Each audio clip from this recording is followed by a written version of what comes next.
Hello, everybody, and welcome to week 3 of Big East League of Legends. Today, we're going to be bringing you the matchup between University of Connecticut on red side game 1 and Butler University on blue side game 1. As usual, I am your host and color commentator for the day, Toxic Gerbil, and I'm joined here by my co-host, Superman. How you doing today, dude? Fantastic. I just got another checkbox on my pick'ems for Worlds, Gerbil. Plus uh, 5 points. I called the EDG victory. Excited about that. And I'm excited to see what kind of champions we've seen building the Worlds meta played here today in our first best of 3 here in the collegiate scene. I know the Big East gets wild with their team fights as well. It feels just like the LPL whenever I watch Big East. So I'm excited to see a lot of scrappy team fights very early and often around the Rift Heralds, around those dragons very early. I love to see champions like the Jarvan, the Olaf from the jungle that want to take those fights early and often. Who knows? We'll maybe even see an Annie get picked today. Nothing's out of the realm of possibility anymore, I guess. So Guess not. Yeah. I mean, this has been uh the most champions, most unique champions ever picked at a world's meta in the past. And that's just I true of the think that's patch in mostly from general. play-ins, but yeah, it's a super Yeah. Yeah. diverse patch. Tons of stuff is viable. This patch most notably just dropped on Thursday, so the players have not had that much time to prepare since then. But the biggest change was that Gore Drinker nerf we saw, especially targeted toward bruisers and assassins who were Yeah. building the item that probably should not have been. The So do you, champions that really want that big heal, like Aatrox, are still going to be doing just fine, but maybe Kiana is going to be shying away from it a little bit more now. Yeah, maybe not the assassins like the Talon, Kiana, as you mentioned. Do you still expect to see the Jarvan, the Olaf, the Irelias that still built that item in the past and maybe can still find some use, or do you expect them to fall out of priority altogether? I think we're going to be seeing a lot less Jarvan. That champion, not even just from the Gortricker nerfs, but from a lot of different meta changes around him, has seen a very big hit in maybe not popularity, but in success. Jarvan's that champion that everyone kind of goes back to, whether or not he's actually that good. But I Mm. I think he's definitely going to fall off. Xin Zhao is another victim who's definitely going to be feeling a lot weaker, but I think he was so strong before that we may see some spotted play from him continuing forward. Fair enough. And we're just about to hop into this draft. Looks like those first few bans are a little off meta to begin. Vel'Koz banned away. It's one of Mojo Roma, the support player for Butler, one of his most played champions in solo queue. He finds Well, a that's lot of success. Butler banning Vel'Koz Right. against Yes. Hydra, who is very importantly a Vel'Koz player and has a history of pulling out Vel'Koz bot lane or even role swapping with Son of One and going Vel'Koz support while Son of One plays AD carry. So it's a very understandable ban. And Talon, of Yep. course, not only is he a priority pick, he is also chewing up LCL's best champion by a pretty significant margin, I would say. Yeah, and that means Butler will steal away the Lucian first pick. You would expect to see Nami soon to follow after that. Not likely to just be blind denied by a team like UConn, but you got to expect that's going to be what you're going against in the bottom lane, very aggressive lane. What do you want to answer that The with, standard, Gerbil? yeah. So the standard response we've been seeing have been Lulu lanes, a lot of Lulu Aphelios. I think Lulu Mm. Kog'Maw could also do very well. I don't think Blitzcrank is the best answer. It's a very outplayable pick, but you know they're going to be picking an enchanter like a Lulu, Jen, or Nami to go with this Lucian, and if you're able to hit that Blitz hook onto that Nami, you can blow her up. So it's a very high risk, high reward answer, and with something very consistent like just Lulu Aphelios on the table, I'd rather see that, but I don't think either of these players play either of those champions, so a more measured pick from Blitzcrank. Ezreal Sure. is just going to be the response. Ezreal is a weird kind of middling pick, right? He doesn't synergize that well with Blitzcrank. He doesn't bring that super all-in potential that we Whoa. expect. Yeah, that's a great response. I actually really love the Braum here. I think it's a perfect adaptation from the side of Butler. I was talking about how Blitzcrank was sort of targeted at expecting an enchanter being Mm-hmm. picked up, but Lucian Braum, even though Lucian was sort of buffed to work specifically with enchanters, Lucian Braum is just historically an incredibly powerful lane because Yeah, Lucian yeah. has such great synergy with the Braum passive, and Braum is an amazing anti-diving, anti-tank tank support himself. So if you Right. pull, you're not going to pull in the Lucian; he's going to dash away. And if you pull in the Braum, you don't want to do that. The Braum's exactly where he wants to be now. Right, right. So I really like this lane from Butler into the side of UConn. Yeah, flexing their draft muscles, a little bit of a Mhm. bamboozle. I was also expecting the possibility of like a Yumi, for example, left up, and they played it to Yeah, great I would have success loved last Yumi week here as here on well. stream. But not to say that it was wrong to not pick those enchanters. Braum, great answer for the reasons you Mhm. described. We're now into the second ban phase. You see Silas taking away Zed. The mid laners do not want to have to fight against those assassins or give away some huge ultimates. Looks like we will be seeing the Graves most likely top lane. I think you'd agree, and Gwen likely also matching the top lane, though can be flexed around since she doesn't have that great matchup into Graves at all. Yeah, we've been seeing a lot more Graves in other lanes, specifically jungle. We've seen a lot of Graves being flexed to jungle. You kind of bait them to pick a Graves counter top lane, and then you counter pick their counter pick. And Graves is going to do fine in the jungle against basically anyone, so he's super blind pickable in that position. But what I really want to draw attention to is Void Rapper's Gwen. I am unsure of what he played last week, but the week before that, I was casting his match, and he absolutely destroyed his games on Wow. Gwen. He was carrying very, very hard. He was making multiple 1v2 outplays in the top lane.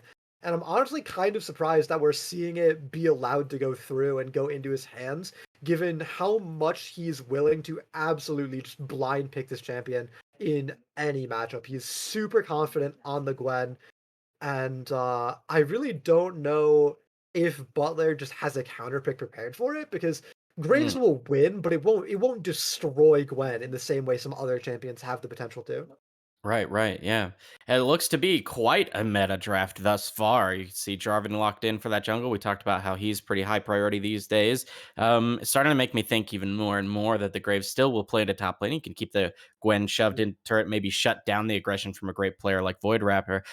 Kane, okay, out of left field, has fallen way off the charts in the recent meta, but not necessarily for any particularly good reason, just not a great initiator for team fights, right? If you go red form, you got that knockup, but that's about it. Some slow from blue form, but that's not really what you want from your jungle role in the current meta. Not to say that you can't find success from some sort of assassin. A little heavy on the physical damage until they lock in that rise, but now we're going to see they get a I counter pick. really want LCL to pick a siege mage here.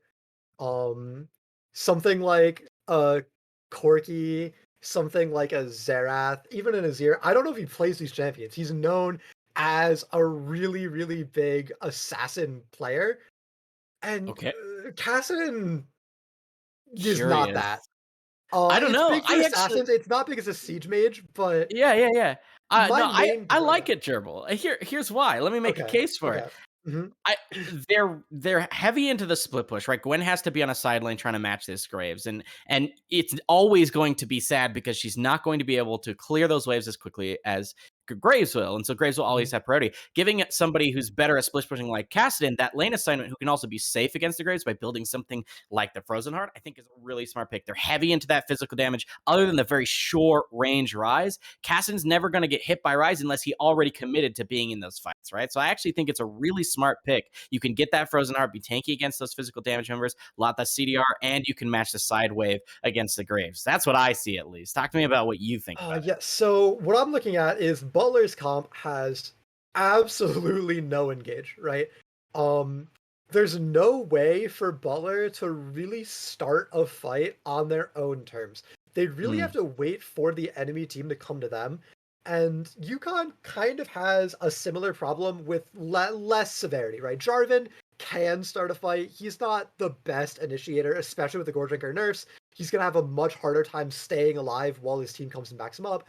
And Blitzcrank is less of an initiator and more of a champion who kind of just fishes for hooks, right? But the important thing is that UConn has the range advantage with the Ezreal, right? mm. Whenever you have two of these comps that are both heavily lacking engage going against each other, you're going to have one person in the side lane split pushing, this Gwen going up against probably either the Graves or the Rise, right?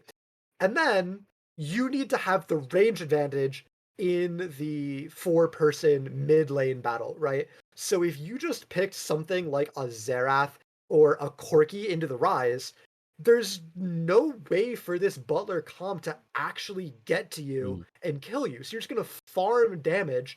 There's not amazing sustain on the side of Butler, right? Graves is gonna be life stealing up, but other than that, I mean, Lucian's gonna have a Legend Bloodline, and that's it. mm. Um, and you can really, really whittle down Butler, so you don't even need to engage on them because you have that range advantage. And this Cassian's great, but I don't know. Like the thing about Cassidy is going into a Rise, you don't even really outscale in this matchup, right? Like Rise is another champion very similar to Cassidy who has this really weak early game, but if you just let him get 10 CS per minute and do whatever he wants, he's gonna walk out 5 items and just run you over. Yeah. And I think Cassidy, or I think Rise is one of the only champions in the game that actually can contest Cassidy in a split push fight late Yeah, game. I'd agree with that.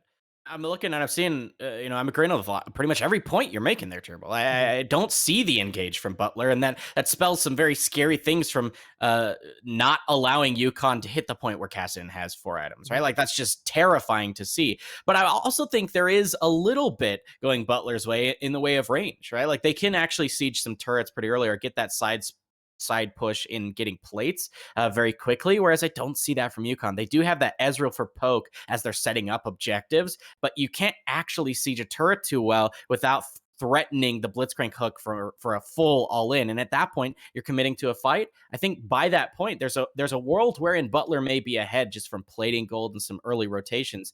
What do you think about the Kane? I think that's the wild card to me about these compositions. Is Kane going to really go on and try and get blue form? I doubt it, right? You got to go red.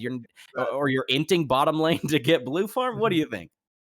I think the Cade pick is abusable, but I think that LCL, who was the only remaining pick for the side of UConn when they picked this Kane, doesn't play champions that can abuse it, right? Mm, Kane leans again into counter engage, right? Butler's comp is all about having strong counter engage tools, right? right. Braum is disgusting at that. Graves kites so well. Red Kane has some of the best counter engage in the game, and so does Rise.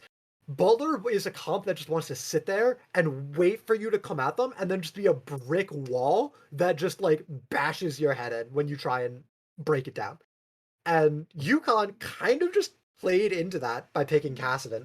Um, I think this Kane pick, if we saw a siege mage from LCL come out, it would be punished. It would be very awkward. Okay. But because we didn't, because Butler knows LCL is going to play a melee hyper carry or a melee assassin, that red form Kane is just getting another champion diving into him who he can knock up, who he can stall the engage of, who Braum can ult and stun, and that UConn's comp might really fall apart unless they get an early lead and can just not even worry about those anti-aggression tools that Butler has. Yeah, I definitely give the edge to Butler in that early game. And I think the keys to watch, if you agree with me, Gerbil, are going to be Cassidy. If he doesn't get giga punished in lane, he's going to get those items and be able to answer the split and slow down Butler's aggression. And for Butler, we got to keep an eye on the Kane, right? If he doesn't actually get tanky enough to disengage these fights alongside the Braum, then you've got Lucian Rise, very squishy champions. Graves will be in a side lane, so you can't really count him as somebody who can stave off aggression in some forced engages from UConn. Mm. Do you see it the same way? Are we watching the Cassidy real close for UConn? Yeah, I think Butler has the option to opt for this 1-3-1 playstyle, Mm, but in reality, I think it is going to end up more leaning toward just matching the split pusher from UConn. I think UConn is going to be able to set the pace in terms of wherever their champions go, somebody from Butler needs to be matching them. The problem is, I think that if Butler does just let UConn set the pace and match them, they kind of win whichever matchup they end up getting. As long as you kind of match Rise to Cassidy and Graves to Gwen, I mm. think you should end up being pretty fine. And then your Lucian Braum Kane is going to be doing pretty well against Blitzcrank Ezreal Jarvan. they can't really engage on you. You have a big front line, so as long as Lucian doesn't get hooked, you'll be okay. The Ezreal is going to be a thorn in the side of Butler, though, I Yeah, will for say. sure. Ezreal has all the properties of that siege mage mid laner that I was talking about. The problem is Ezreal by himself may not be enough artillery to swing things open, but this Ezreal is going to be immortal. Um, there's absolutely no way for Ezreal to die unless Hydra is just making mistakes. Um, he should be able to kite everyone on the side of Butler. And we'll see if that's exactly how he can pull off that bottom lane. We'll see if even Kleppen wants to play towards the bottom side to get that Ezreal to that sweet spot. Those core items can come through so quickly. They're pretty cheap for that build path. And we're here on Summoner's Rift again. This is the first game of a best of 3 between Butler University here on blue side and University of Connecticut.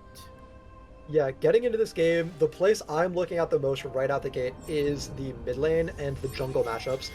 Kayn is a champion who really wants to power farm for the first jungle rotation, and then after that start looking for ganks, because he needs to build these early orbs. As we see Butler going for a little bit of an invade angle, a little bit of something cheesy. I really don't know what their plan is, kind of stacking this bush, but it doesn't look like they're going to get anything out of it. They seem to maybe have been it. expecting the Blitzcrank, some sort of cheese to come through, and stacking with that Braum at level 1 is so strong, because like you mentioned, even in the laning phase, but Shrew at level 1 as well, if you hook that Braum, he's just going to stack those concussive blows on you. Winter's Bite with that incredible level 1 slow is going to do pain for you, so stacking with against the Blitzcrank, I think, was smart, even if they didn't get much out of it. So yeah, they drop the early ward, just go to the lanes, nothing lost. There's no invade from the side of Void, from the side of UConn, so they don't get any vision down themselves. And as I was saying before, basically what has to happen is Chewing Gum LCL has to get ahead in this matchup, and if he gets ahead of the Rise, he can begin to take over the game. And with this Jarvan, who is such a strong early ganker, going up against the very immobile Rise in the mid lane, who's short range, who's immobile, we can see these Jarvan ganks come through. Levi really has to play safe to avoid giving over gold to LCL, and UConn really needs to put the pressure on Levi. A shove has to come into LCL. He has to freeze wave, but really smart from Butler. They actually swap their lanes, and I think that is so smart. This phase rush Rise is never going to get touched by the Gwen. He's always going to have the kiting advantage, and in the mid lane, that Kassadin passive that makes you take 15% reduced magic damage is going to be useless. You're going to get poked out continually by this Graves. You're never going to be able to straight 1v1 him, ever. And in the 2v2, he's going to be able to dash away from the Jarvan combo, so Kleppen is going to have to really be patient and wait for that E to be on cooldown. You can see a big Winter's Bite, concussive blows, it's going to be enough. Arthago, maybe a couple autos will do it. One more. Oh, is the tick? Nah, it's going to be first blood going the way of Lucian. And he has both his summoners still up. They didn't have to commit either flashes. They get that first blood basically for free. Yeah, just the exhaust being burned, ignite, and heal and flash being lost. So not only do they still get solo kill in this losing 2v2 lane, they also go down summoners, and it's going to be brutal. I said it in camp select. The one shining light in this composition for UConn is Ezreal, and with no jungle interference, they give up a free solo kill. It is such a disastrous start, because once Lucian Braum gets ahead, they can steamroll the lane. They can really start zoning you off of EXP from the minion wave if you're not careful in how you farm and how you set up your wave. So it's going to have to be so precise from Hydra to actually get back in the game, or else it's going to just completely fall apart. For sure, and now they have that river priority as well. 3 members looking for that crab if they can get there quickly enough. Top lane, look at those great trades from Levi. He's out of mana, chugging a few potions to get that back. Yeah, it's enough for him to stay in lane. You can see jungler and support trying to maybe contest that crab. We'll see if any action actually breaks out. Yeah, look, they're going to collapse right here. Hook is available for Son of One. He's looking over the wall. Kleppen gets a nice knockup, applying that red buff. Mojo almost down to 100. He gets healed. It's enough, but the Lucian now hooked into 3. Chewing Gum shows up for the party. Kleppen still healing great up in the front line. Hybrid goes a little too deep. Maybe Lucian's the first to fall. 80 carries are just out of this from the get-go. And finally, Voltage shows up to make the additional trade. And Son of One, he's got nowhere to go from here. We'll see who they actually gift it to. Gonna flash for Levi to get that kill credit since he did commit his teleport. That's really important to get at least something for his time spent bottom lane. Yeah, and look, Jayshin's actually covering the top wave, so this fat wave would have gone under the tower to punish Levi for his teleport, but Void Rapper very greedily saved his teleport and then doesn't even get the punish because Jayshin's up there to catch the wave and Levi catches the mid wave, so Jayshin doesn't miss anything when LCL gets back. Amazing macro from the side of Butler. They win the fight in a 3-for-1 exchange due to the way stronger early power of their picks, and then they don't even miss any farm on the back end of it. We see all that went down, and they're still up gold in every role, and even bot lane. Look at this giant wave that Carthago is about to catch as well. Yeah, beautiful map movements. You can see, thank you, observers, you got about 300 to 400 gold bonus for those solo lanes. So even if they don't want to swap back as they swapped away, then they'll still be ahead of their counterparts and be able to punish as that goes. But it looks like they will commit to re-swapping back. Graves walking towards mid. That's really important for them, as you mentioned. He's got that sustain, and he's got the range advantage to continue bullying Chewing Gum, LCL. This Cassian has been having an okay time through the laning phase, but definitely not as great as what Butler just picked up on the bottom side of the map. Oh, absolutely not. Butler really blew the game open. They were the ones who committed more than UConn, right? UConn committed less players and tried to bail out of the fight early to go get farm. Son of One tried to stall them as long as possible, and they still ended up down CS. So it is absolutely brutal for the side of UConn, and Butler's going to turn their early pressure into a dragon right here, and they're just going to keep snowballing things ahead at 5 minutes, 6 minutes I guess. They're already up over 1,500 gold and a dragon, with a team that really is going to be relentless on the pressure and not have to worry too much about getting outscaled either. Oh, yeah, and you mentioned that one of the key points for UConn is that Ezreal, right? And this dragon that they just picked up, that Ocean, it gives you that % out of combat regen for your HP, so even if Ezreal starts to land some of that poke in this laning phase or into some of these next few dragon fights, it's not gonna stick. It's not gonna stick as well as they need it to, especially when they're already falling slightly behind on the map. Yeah, it's just, I don't know where the pressure point. That's such a good trade. I don't know where the pressure point for UConn can be right now, because they currently have 3 losing lane matchups, and their jungle isn't that much stronger. So it's going to have to be some really big play. The one major upside that UConn has going for them right now is Void Rapper in the top lane has both of his summoners remaining. So I really want to see them set up some big, literal 5-man bot lane play, where they just stack a mid wave to try and make the dive happen. Get 2 kills bot lane, get another kill maybe on Voltade if he comes up and tries to help. The problem is, this Braum is going to be so hard to dive that if you try and turn this teleport advantage into something, it's going to be really risky, and you may just get killed in response instead. Oh yeah, and with the exhaust available too, it's not just the unbreakable, it's not just the fact that he's tanky. With Guardian, he's got that exhaust to stop that burst, because really that's all they have, right? It's if you're not having the Ezreal whittle them down against that Ocean Drake, you have to burst them with the Jarvan, perhaps the Gwen, and of course that Kassadin coming in deep, or land that lucky Blitzcrank hook, right? Which is going to be really hard to do against some of these mobile carries. You got the dashes from these ranged AD carries, and of course Ryze is going to keep his distance until he's ready to commit. Same with the other members here on Butler. I'll be curious to see if there's a way back in it here for UConn. Yeah, it's just, oh, I mean, Chewing Gum LCL is winning his trades in the mid lane. Jayshin kind of not committing as much as I think he could be, but it's actually that almost a solo kill. Okay, and Kleppen comes in, declares... Yeah, that's good. And they look for that hook over the wall too, Son of One. They maybe want to turn this back around, because you can see Chewing Gum, he's basically out of health, can't commit to any further aggression. And yes, they did lose that member in mid. Jayshin is down, but that gives them the go-ahead with that priority to look for 3 members committing to this Herald, which well in advance of the 14-minute mark means they may be able to get a few plates off this as well. Yeah, I'm kind of confused as to how this Herald is just allowed to happen. Butler rotated their players up, but UConn had a man advantage. You know Jacen's teleport is down because he used it in the bot lane fight, so it's going to be on a pretty similar cooldown to Chewing Gum LCLs, and I feel like this Herald should not have been allowed. I think UConn should have just been able to stick around and contest it. Chewing Gum had corrupting potions running, like he wasn't that unhealthy. So, maybe they were just taken by surprise. Ooh, a hook right in. Levi has to flash immediately away. The Ignite is ticking. You can see Kleppen's there, happy to clean up yet another kill for his team as they're looking for the dive. You can see. Yeah, it was super strong.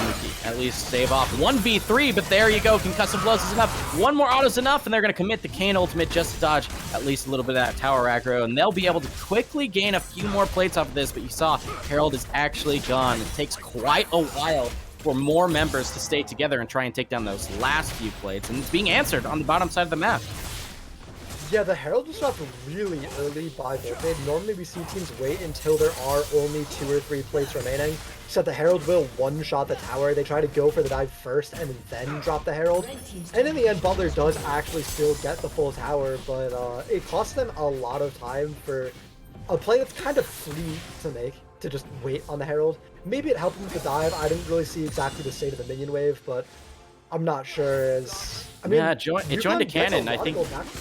Yeah, I think you have the right diagnosis there. They used it alongside a cannon wave. Maybe they could have just waited until Void Rapper was actually willing to back all the way off, get one more plate, and then commit it for 2 out of that last 3. But in the end, they do get that first tower top lane. It's almost answered bottom, and good on Levi for, in that interim period, not actually dying to that 3v1 on the bottom side. Did lose his flash. It was very close, and you can see Dragons coming up in the next minute and a half here or so, and we'll see if the teams collect themselves around that bottom side of the river. This is where, as you mentioned, Gerbil, there's an opportunity for UConn to just throw 5 full bodies at Butler and see what they can get for it. It seems to work out well for them, especially with Void Rapper now being some of those components towards his mythic. He may be able to actually contribute to these fights. We haven't seen him show up to any skirmishes with the rest of his team just yet, and you spoke greatly of his ability to show up huge on this champion, the Gwen. Great in the meta right now, and can definitely show up huge in team fights. I'd love to see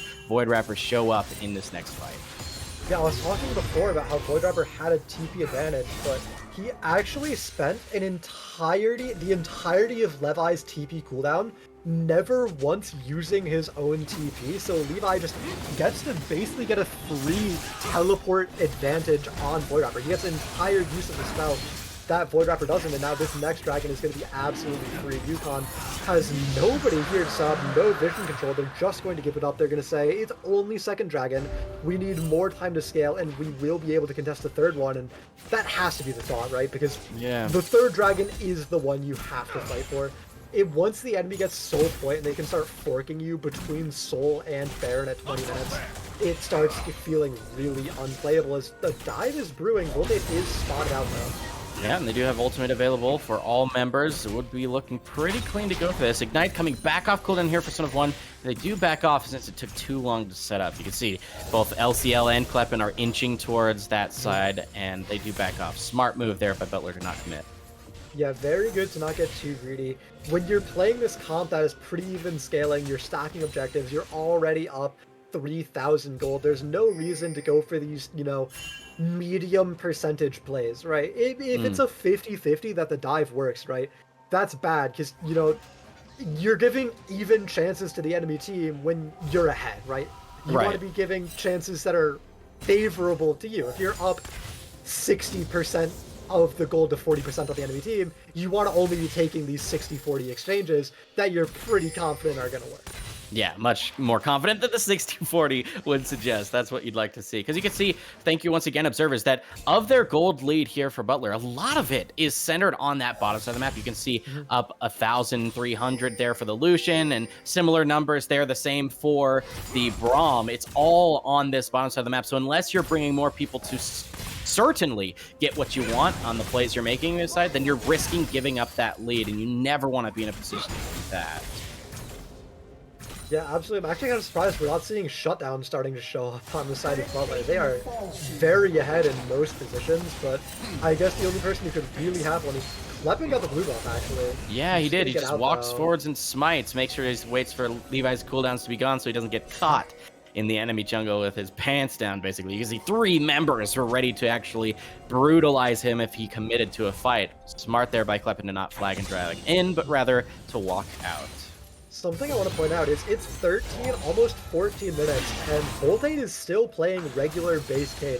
He has his mythic completed with that Gore Drinker, but we've only seen him really participate in that one early bot fight that got him those 3 assists, and he hasn't touched a champion since then, so he's probably about, you know, a quarter, maybe halfway toward that progress, and the next time we see a fight, he's going to get a full transformation out of it, but he's going to be a lot weaker than he should be until that fight happens, which may be how we see UConn sort of make a play while down gold.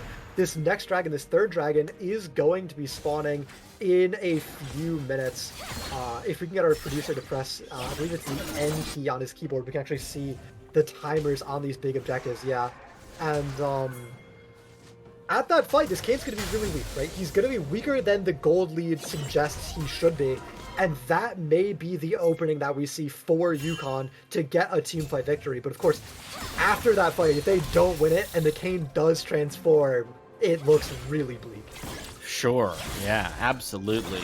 Right now, Jarvan going to do a lot more for those team fights before transformation comes through for Kane. You can see Jay Shan goes a little bit aggressive, very aggressive actually onto Hydra, and trade 20% of his health for about 40 of Hydra's, and committing that True Shot Barrage as well to try and stave off the aggression. He's going to clear that wave out. You can see, meanwhile, on the top side of the map, they pick up the second Herald of the game. That's super important for them to continue to have pressure as they build tempo, setting up for this Drake. It's 1 minute away. And again, like you mentioned, Gerbil, this is the third one. This is Soul Point, essentially, setting up for it, which means you sacrifice full decision-making over to Butler if you're UConn here and you don't fight over this well. As soon as they get that, then the next one is the actual Soul, and it's an Infernal to boot. And that's just so scary to give over to the Butler squad. We'll see if they can actually contest for vision. Blitzcrank can obviously do a lot before an objective is begun with that kind of pressure with the hook from Fog of War. Yeah, absolutely. This third dragon fight is going to have to be the one that UConn takes. It's going to have to be the one that they win. So I really like the initiative from Son of One. Just, you know, a minute before the dragon spawns, getting in position, setting up the vision. However, Voltade has this Herald buff that Butler just took. And what they're probably going to do is they're just going to shove in this mid wave, and about 30, maybe 20 seconds before the dragon spawns, they're going to drop the Herald in the mid lane. It's going to pressure that tower really hard. It's going to force somebody from UConn right now to come over and answer it. And then while the UConn members move to answer the Herald, that's the time when Butler can go toward the dragon. But the dragon's already up and UConn's already on it. Butler getting caught with their pants down a little bit. Yeah, they called the bluff. Yeah. And they pick up that Drake. That's really not what Butler would want here, but they can still commit to a fight. Braum ulti's down. They catch one right in front. The Jarvan able to actually get to the backline, but not channel his ultimate. You see Modromo down to half HP. LCL trying to not get concussive blows, but the crit is enough to take him down. This Lucian getting his third, maybe his fourth of the game. Void Rapper is just trying to peel for his backline, but they're all dead, and he joins them in the death chamber. Shin continues to put on that aggression as they still have so much damage to deal. Man, they only had to commit just a few ultimates at the beginning of that fight to get so much out of it. The Drake is just a afterthought to them at this point as they have a cannon minion wave to clear out this mid lane turner that opens up so many more gank threats for Voltade as he gets formed. Yeah, well, I don't really love the macro from Butler. I think that should have been theirs as well. The team fight cleanup comes in huge. An amazing engage from Mojo Romo, catching Kleppen off guard, makes him die instantly before he's really able to do anything. Just a single EQ combo go off, and then from there, it's just a 4v5. UConn spends the entire time trying desperately to kite back the movement speed from the side of Butler, continually slowing and applying those concussive blows from Mojo Romo. Just allows Butler to run down UConn. It's a 3-for-1 in the end. Kane gets his form. even more gold goes to the side of Butler, and you see Carthago is just so strong now. Mythics completed for both these AD carries, but he is up almost a full item.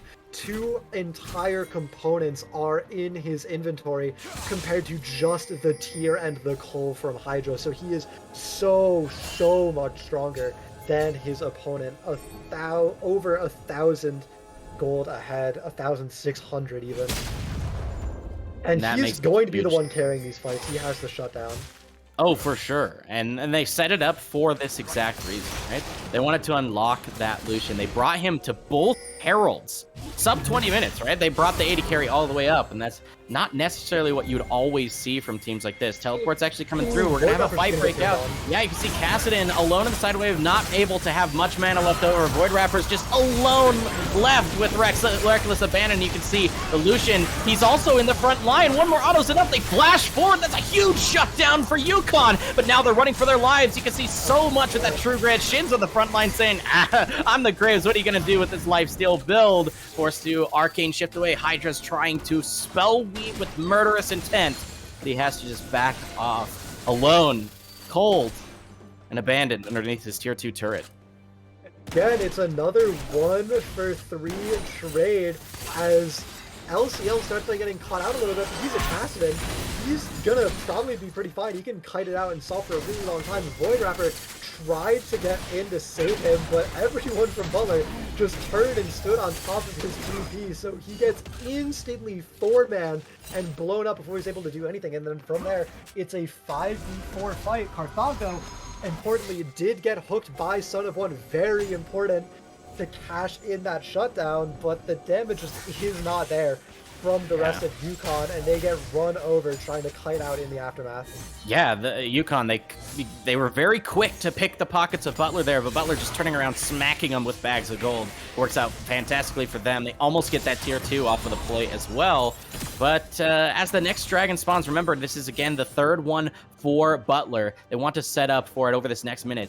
Any longer they spend trying to set up for it, they may not be in a position to contest. Once again, last time, they spent way too much time setting up the play, way far up the river, in that mid lane, away from the Dragon Pit, that UConn just said, okay, we'll take it. Very quickly, I might add. You know, they actually do have quite a bit of damage between the members of their squad. He's a Son of One on the side lane, actually has to flash away, hooks in probably the least valuable target he can, as Shin is just bullying this Gwen, who has Ignite available, decides to back off from the fight, despite backup showing up here. 4 members, the bottom side of the map, you can see, weird enough, he's out of mana. Ezreal trying to match the rise to top lane. Now with 30 seconds, there might be enough time for Ezreal to show back up to this Drake, but it should just go straight over the way of Butler. Yeah, it's just going to be late, whereas Levi just has that teleport. So not only is he going to pressure the tower and get it, he's going to stall the Ezreal recall. So Ezreal's for sure not going to be able to show up to this fight. And yeah, the macro is just great from Butler. This should be pretty guaranteed. We see LCL go up top to match it, but Levi already teleporting out. He's going to be at the play first. It's going to have to be LCL's TP invested if they ever want to protect this. But it looks like UConn just has to give it up. And importantly, because they were able to get the last dragon, that's not Soul going the way of Butler, but the next one, once again, will be, and UConn in 5 minutes is just going to be in this exact same position again. And in the meantime, we now have Baron on the table, and there's so much sustain from the side of Butler. They can just have their Graves with that shield bow and Bloodthirster and Fleet Footwork just hit the Baron and not take damage. So normally we see when a team starts Baron, they're kind of at the disadvantage in the fight afterward because they've gotten chunked down by it. They're already low HP. But that's not going to be a problem for the side of Butler. They can just sit at this Baron as long as they want and force UConn to come over. Oh, for sure. And with their money bags to boot, they can buy as much vision as they'd like and deny it throughout the entirety of the river. And like you mentioned before, when they're at this Soul point, when they have the option of going for Soul or Baron, you can play that seesaw back and forth game around the vision and really split up the resources available to UConn, where they may have to face check one side or the other of Summoner's Rift, and probably to their doom.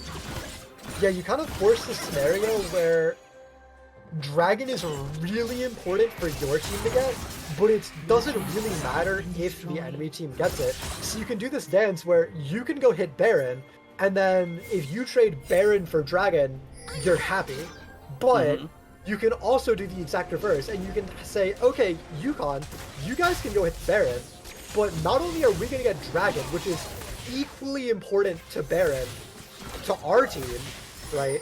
We also do Dragon way faster, so there's still a chance that we finish it, you guys are still on Baron, and then we come over and kill all of you after anyway. So it really creates this forking situation when you're on Soul Point where no matter which macro decision you make, you're always correct. Yeah, when you're behind this amount of gold this late in the game, you don't want to get forked. And when we're looking at these different champions, there's a lot of tools available for Butler to continue the map as you described. I'm looking particularly here at these very mobile 80 carries, right? You mentioned the lifesteal build of the Graves. He can either side lane or stick with his team to threaten those objectives. There's actually a hook on a Voltade. He's very tanky, though, and there's going to be Glacial Fissure to knock up Son of One. He's caught kind of out of position, but there's the jungler just gone with Flash available. Kind of awkward to see that happen as Voltade tries to go for the flank. The knockup is true. Lots of healing from that Red Cane as LCL just needs one, maybe two more hits. Nice flash forward to secure that kill, but he's just going to be dead right after. That's 4 members of Butler still alive on the map, but without their jungler, they're going to just look for more of these lane pushes rather than going for that Baron turn. They're actually going to go a little bit deeper. Wow, the Lightslinger passive is good, and so much burst from the Rise. They're able to pick off the Ezreal too, and maybe they'll actually raise their eyebrows in the direction of that Baron now that there's pretty much nothing left on the map to threaten them. Yeah, I think that it should definitely be a Baron call from Butler. They will melt it, even though they don't have a jungler up and Kleppen is alive. You know what? No, I actually talked myself out of it. I don't like going Baron. Kleppen's alive. That's kind of the only way you lose the game, right? Is if Kleppen gets that miracle steal. So it's better not to risk it. At this point, Butler doesn't need a Baron to win the game. They just need to keep doing the same thing they're still doing. And the only way they lose is if Baron goes over to UConn, so it's better to just not even think about it, not even hit it, wait for this Infernal Dragon to spawn, and then force that fight instead, where even if you lose the flip and Kleppen gets the Baron somehow, or the Dragon somehow, well, that's just a second Dragon, who cares? Right, yeah. We'll see if they can actually secure the vision around these objectives as importantly as they need to, because really the only way back into it is some of those steals from Kleppen over the wall on these key objectives, or Son of One getting a key hook on a target. You saw the last fight, the Hourglass was actually used by LCL. He may not have it available. It'll be close, I think, on that cooldown.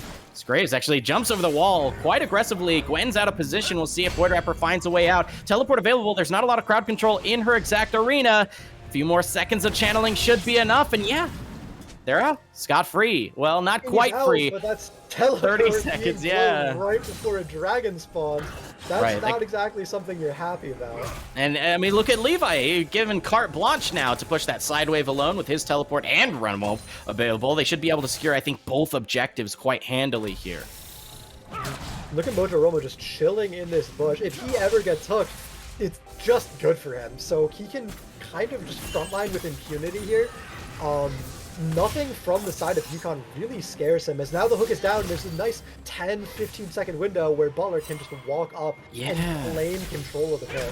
That was all Fog of War for just a moment there. There's the flank, beautiful from Kleppen, but he's rooted in place for an absolute eon. He cannot use that ultimate this entire game. And you can see there the hook's not enough. He actually brings that tank in, like you said, Gerbil. And Shin, now he's frontlining his Graves. He's just so tanky with that lifesteal build. He's dealing in a 1v3 of his own. Levi dodging out, spell weaving as well, and he beats that Ezreal to the punch. Ezreal just not able to dish out the deeps he needs to this late in the game.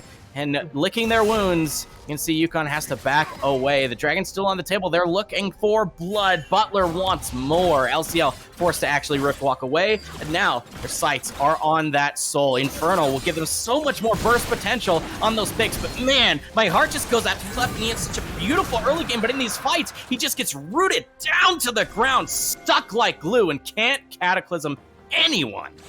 Yeah, and this is why we've seen a lot of priority fall off the Jarvan. He's a very, very big early game pick, but his scaling is very lackluster. If you don't get your team very ahead early on, you kind of just become a ward later in the game. You have like one CC combo that can maybe be strong, but we see he has to overextend in the fight, and then Mojo Romo just puts up a shield, blocks any follow-up from coming in the side of UConn, and then in the 1v5, Kleppen just gets evaporated and falls apart. So now it's just Butler back out on the map, cashing in their wallets, cashing in their Infernal Dragon, and hitting the Baron. And look, nobody from the side of UConn is really here in time to actually contest it. Voidrapper still has no teleport. Right, So in the best case scenario, it's going to be a 45. And with the Infernal Drake too, they're just burning this absolutely down. Jarvan kind of almost got on the wall. Kleppen now got that concussive blows passive on him. He's going to get rooted in place, perhaps. No more. See, yeah, that's huge, getting everyone over the wall. That's the power of the Rise in this late game moment. Son of One just trying to buy time for his team to get out. But oh my word, that's just so much damage. The Infernal Drake gives a triple kill over to Rise, and Carthago's ready to just clean up house and send them into game 2. Yeah. Oh, man. Bad manners, UConn doesn't give the penna, shaking my head. Yeah, you can see LCL very quickly noped out of that fight very quickly with the ability to just warp away from a team very quickly. They're going to clean up this top inhibitor, maybe even look for the push for the win here. It's kind of odd to see the Graves kind of just clearing out mid, and they only do have the one cannon with them at this moment, bringing up the next intel. Yeah, it looks like they actually won't end just now. They're just looking for a little bit more on the map. A little curious. I think they definitely could have looked for an end angle there, but yeah, I don't know. This is the safer play. Yeah, I also got end, there's like a 5% chance you mess up, and then UConn stalls the game out a little longer. Whereas if you keep all 5 people alive, you just methodically shove in the wave, it's a 100% chance of victory here for Butler if they just play pretty optimally. So I think they could have ended in like maybe 95% of games, but you know, there's no reason to risk it. So Butler's gonna take the very, very slow, clean, precise method of ending the game here. Yeah, and to build off of that, I gotta say, Turbo, I got a little bit of a bad taste in my mouth now that I'm checking LCL's build. It looks to me like that's old Season 3, Season 4 casted, and it's not really what would fit. I hyped up so much the pick in the draft phase where you can build a lot of mana and CDR to have not only the mobility, but the tankiness from something like the Frozen Heart that does really well into the physical damage, but the Lichbane, it definitely does not seem to be the right kind of choice to me. Yeah, something very standard is we just see Everfrost into Seraphs into Deathcap.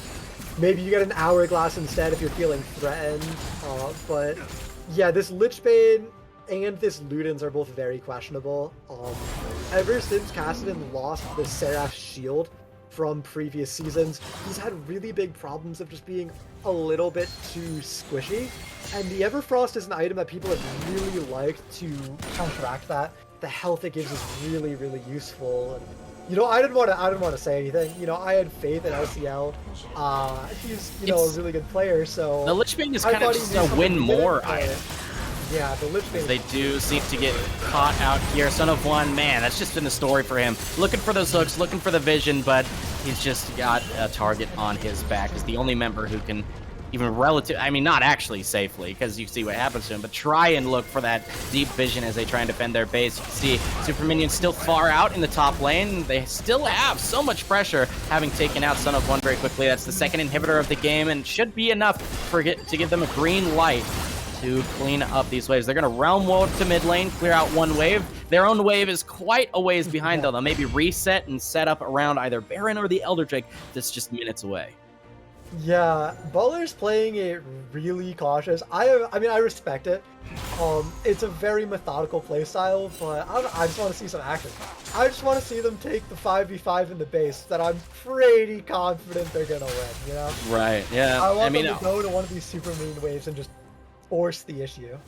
when you're more than 10,000 gold ahead, you're basically, as a five-man squad, just a nuclear warhead, right? You torpedo Yes. together, you just throw yourselves at them, flash forward aggressively, haphazardly as well, and you'll probably come out ahead, especially with a soul like Infernal, especially if you get an Elder, or almost certainly if you have both Elder and Baron and Soul. Like, these are just things that together make it impossible for you not to win. So we're kind of looking at that angle. You can see 10 kills on that Lucian with 1,000 gold bounty on his head. He's only one item away from full build, only 33 minutes in. I mean, I keep getting baited by the short death timers because the inventories here on the Butler side are so stacked. I think it's later in the game that it actually is.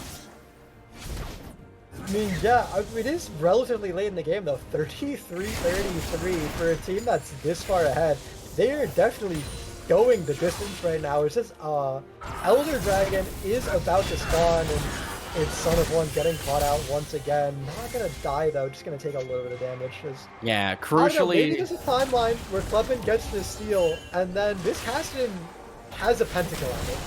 Yeah, I'd like to see It's Kleppen lead with his ultimate instead of the so flag and drive combo. They actually flash forward on him, though. They love to stop him from getting anything off, and yes, he falls once again at the front end of that fight. You see LCL going deep onto Voltade, but Voltade's just so tanky. It's too much for them. So far, a 4 for nothing as they're just going to teleport to top lane to try and end the game. Somebody just keeping tabs on that Ezreal as Hydra is just trying to find a bush to recall in. You can see even the Braum maybe risking his life for this. A little Monka-esque moment for me. This will finally be the end of the game. It's going to be the GG. LCL knows it's over. He loses a little early, saves a little bit of time for himself. Doesn't have to Oh walk no, the get the victory Nexus! screen. Butler! Mojiromo barely! Look at that sliver of health! But yeah, game one, like you said, Dribble, it's gonna go the way of Butler in a very commanding lead. You know, their draft was a little curious. I liked some of the tools they put together, but we were concerned for their ability to keep the Kassadin at bay. But Mhm. honestly, the build path from Kassadin and also just forcing fights constantly. I mean, was there ever a moment that UConn could breathe on Summoner's Rift? I don't think so. We're already into preseason with Chemtech Drakes, right? Like, you just can't breathe the air, not giving them a moment to spare. And so, well played by Butler on the map. They had some questionable macro from time to time. They lost that third Drake is a little bit of an eyebrow raise from the both of us, but it worked out really well in the end. Game one, going to Butler in this best of three.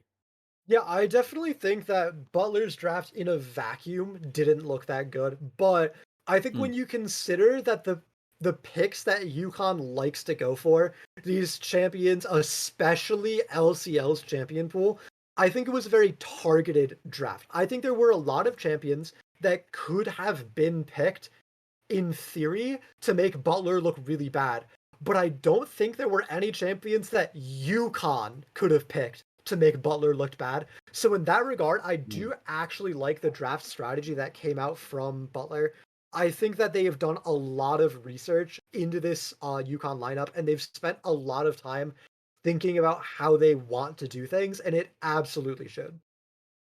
Yeah, and we'll see if more of the same comes out in game two. I feel like that game was a lot closer than the gold graph would show, right? You mentioned their draft in a vacuum kind of looked a little odd, but their execution was damn near perfect, right? It was absolutely beautiful to Mhm. watch. I'll be curious to see how the draft goes for game two. We'll be setting that up in a few minutes. We'll take a short break too, but I'll be watching closely because I don't think game two should be that wide of a disparity in Gold League because I think these two teams are matched up quite well from what I saw in game one. Yeah, just from in terms of mechanics, I think there's definitely an advantage on the side of the bot lane for Butler, but other than that, across the board, I don't think any player individually stands out over the other side. I just think as a team, Butler performed so much better that game than Yeah. UConn did. We saw a lot of things that were really questionable. We saw Void Rapper not TP to the bot play, but we saw him TP to get isolated in a 1v4 Yeah. when his Kassadin was being run down, right? So I think there's some macro mistakes, some communication errors coming out from the side of UConn, but those are things that are easy to fix. You can kind of just like sit down, talk as a team, plan out your macro ahead of time. You can really talk about how you want to be communicating, and then you can patch things up. So Mhm. we can absolutely see a turnaround from the side of UConn going into game two and definitely see them as contenders. The main thing I do want to see is I just want to see them be a little bit less predictable in draft. I think that really cost them in game one. And that being said, we are going to be getting into draft two pretty soon, actually, as it looks like the players, at least from the side of Butler, are signaling that they are ready to start. Fantastic. Yeah, I'm excited. I'm ready to roll for game two. I think I would love to see UConn maybe shake up the draft a little bit more. I think if Butler matches them on that team fight composition style instead of the skirmishing style that they went for, then maybe UConn actually has an edge because they were looking for those right angles. You could see they were ready together in that river for Drake number 3 quite quick. Mhm. And if they just had a little bit more gold in their pockets, I have to imagine that fight would have gone even more in their favor, not just sneaking the Drake away. So we'll see how the draft actually looks for. It looks like there's going to be a I think we're substitute. gonna, yeah. Yeah, so UConn's subbing in the jungler, and I think Butler's going to want some time to adapt to their draft plans and plan things out. So I think we're going to cut it to a quick little break, probably, 3 or 4 minutes.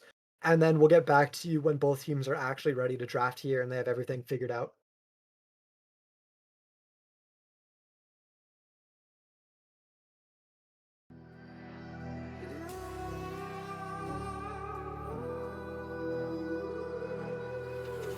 There's a distance between us.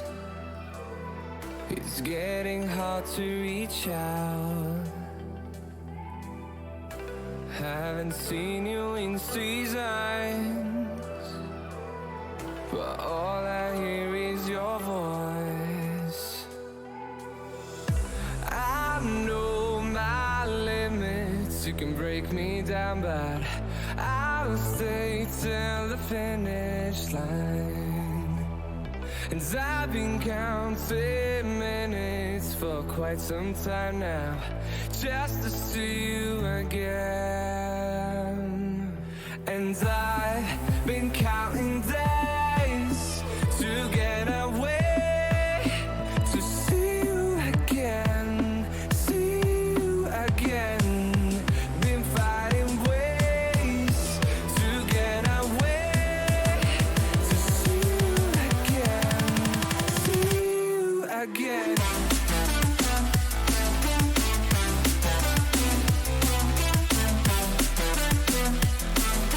See you again.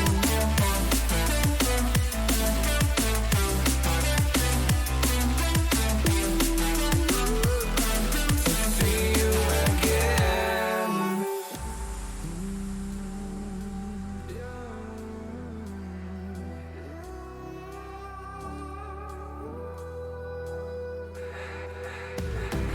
We got millions of reasons to let it all go. Hope we're not too broken. I know I'm not always strong. And I've been counting days to get away, to see you again, see you again. Been fighting ways to get away, to see you again, see you again.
All right, hello and welcome back, everybody. We just got back from a very clean victory by Butler over the side of UConn. It was, I don't even remember the final score, but it was something along the lines of like 25-8 or something. It was a very, very hard victory Yeah, from the that might have side of been Butler. the gold difference between 80 carries, I think, at the end of that game. He had the Lucian, he had Yeah. over 10 kills, and Ezreal just couldn't find one for the life of himself. Almost getting one on Mojoromo's Braum at the very end as the Nexus was exploding, but not quite able to get that kill credit. We're going to jump right into the draft, though. Again, this is game 2 of best of 3 between UConn and Butler. And UConn has a chance, I think, to bring this back and take us into a game 3. And it all depends on what happens here in the pick and ban phase, Gerbil. What we talked in the break a little bit. What do you want to see change for UConn, specifically around the mid lane? Because we hyped up the Kassadin last game, but LCL didn't really show up huge on it at all. I mean, I think you were hyping up the cast, and I was saying how Rise was going to make it feel miserable, and we didn't even see that. It was a great lane swap from the side of Butler, actually, to completely shut down the Kassadin and the Gwen at the same time. I think that was masterfully played by them, and just in terms of the draft, I want to see a comp that has more agency from the side of UConn. I want to see picks that just actually bring engage something like a Leona, maybe a Set, maybe a Xin Zhao, in the jungle. Just I want to see UConn actually starting fights on their own terms because we saw in that last game there were a lot of times where they had the positioning advantage. They were in the right place at the right time. This Hecarim pick is great if that gets locked in. Yeah, perfect. And then they just weren't able to take the fight, right? The Jarvan goes in by himself. No one's able to follow up, and then Jarvan gets blown up, and then the rest of them just get run down afterward, and then it's just a disaster. And this game, Hecarim gets picked up, but Yuumi is taken away by the side of Butler, and I really like that. Not only are you getting this incredibly strong priority pick in Yuumi, who UConn opted not to blue one, you also have it paired with a Graves, and you take it away from a Hecarim who loves playing with Yuumi, and you know Hydra also loves playing Whoa. Ezreal. Ah, don't pick more. Oh, I hate this Morgana for so many reasons. It's so bad here. Don't pick Morgana. Yeah, I liked the Ezreal pickup The on Blue Ezreal was too because okay. it was a nice denial. You don't want to give both Mhm. Yuumi and Ezreal over once you realize your mistake, I suppose. But yeah, Yeah, the I want to see Morgana pick. Misfortune. Ugh. I think we just see either a Lucian or a Misfortune from the side of Butler. I might be ready to call the game. Jinx, Jinx? Wow. winnable, Okay. winnable. I don't like the Jinx here. That's very awkward. UConn's gonna inhale a little bit of hopium. But yeah, Morgana is the anti-tank support, right? You have that black shield to stop the hard engage. Binding is really hard to hit max range, so you want to use it on short range champions who go deep into you, right? And then you have those chains that you want to get on these, multi-man short range comps. Yubi is the opposite of all of those things. Right. Morgana into Yumi is an unplayable matchup, and I'm really surprised that UConn picked it. And once again, I talked about it before, UConn has very restricted, very limited champion pools, and Butler is absolutely abusing it. Yeah, and just as a note for those of you watching, that Mhm. blank ban is actually the Rise as Those banned drafts by have a little bit UConn. of issues. Yeah. Yeah, it just, sometimes just has some buggy problems. But yeah, I agree with your points about the Morgana into Yumi. That's definitely not a fun lane to play. And yeah, maybe Butler picks something. Right now, they're missing hard engage, right? Like, don't really get to choose the fights they want at this point.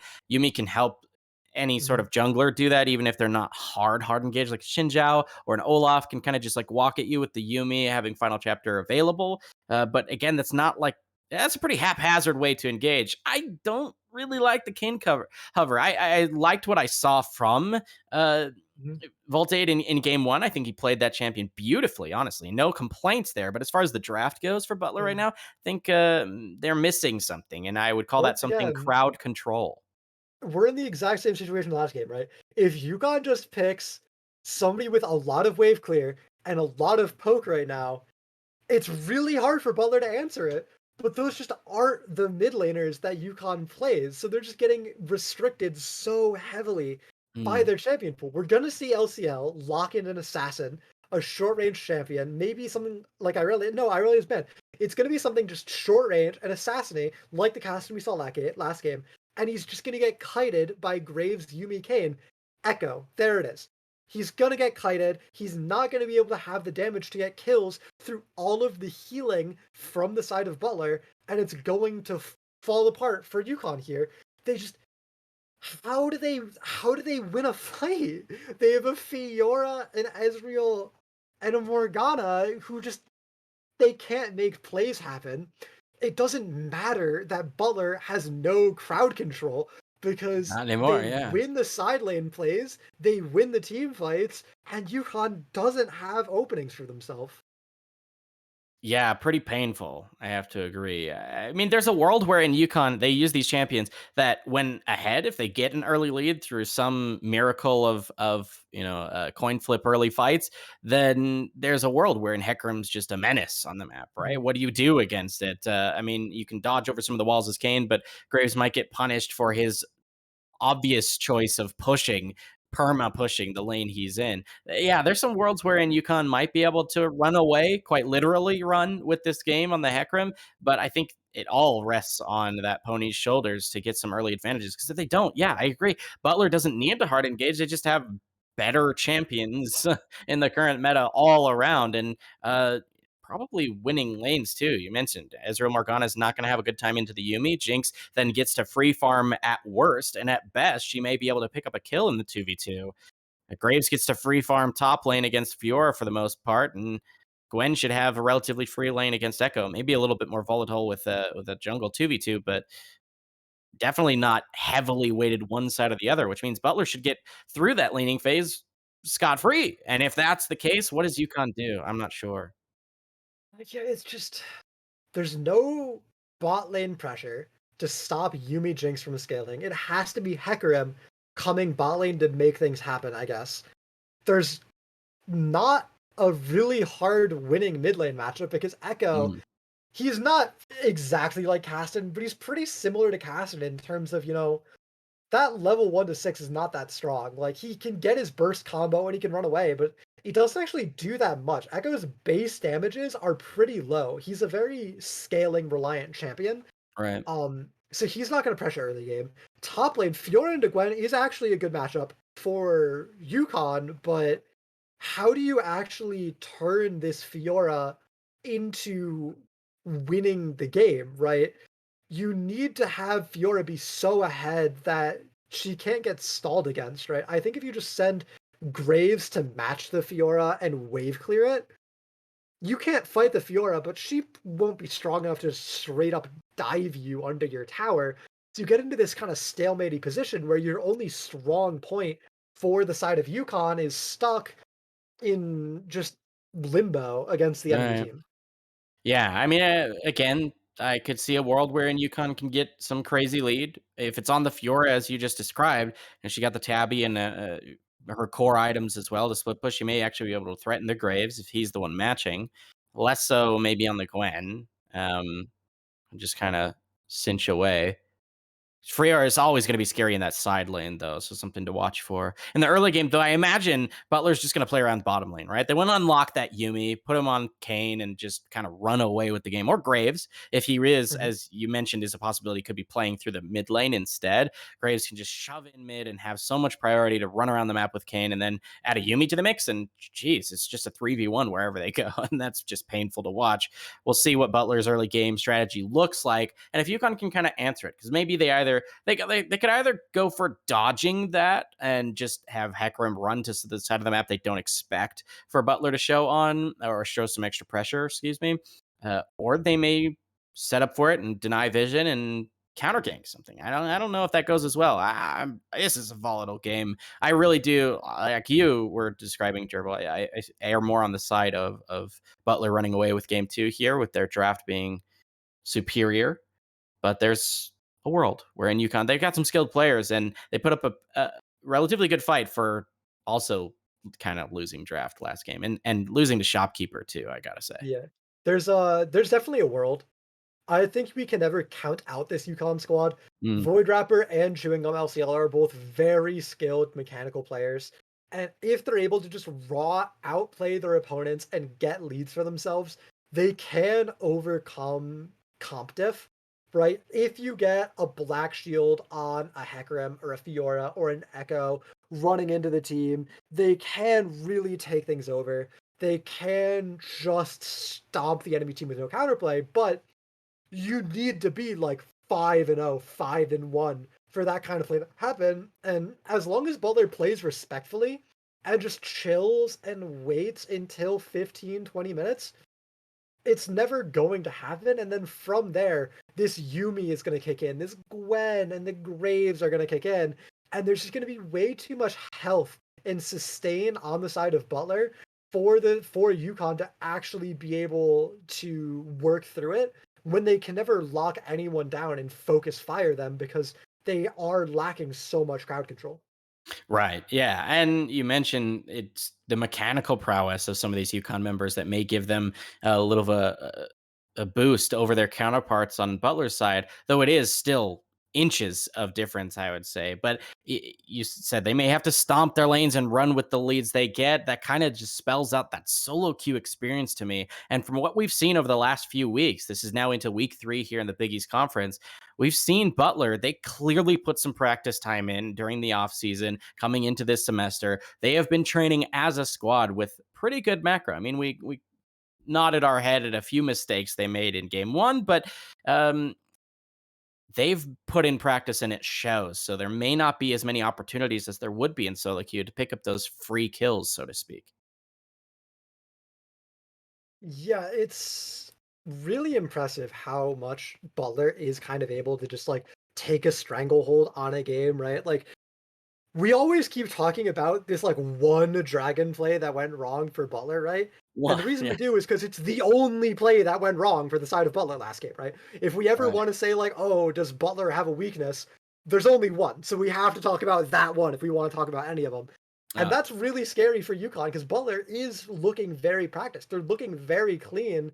And it's going to have to be UConn kind of forcing Butler to make mistakes because they're not going to make mistakes if left to their own devices. yeah.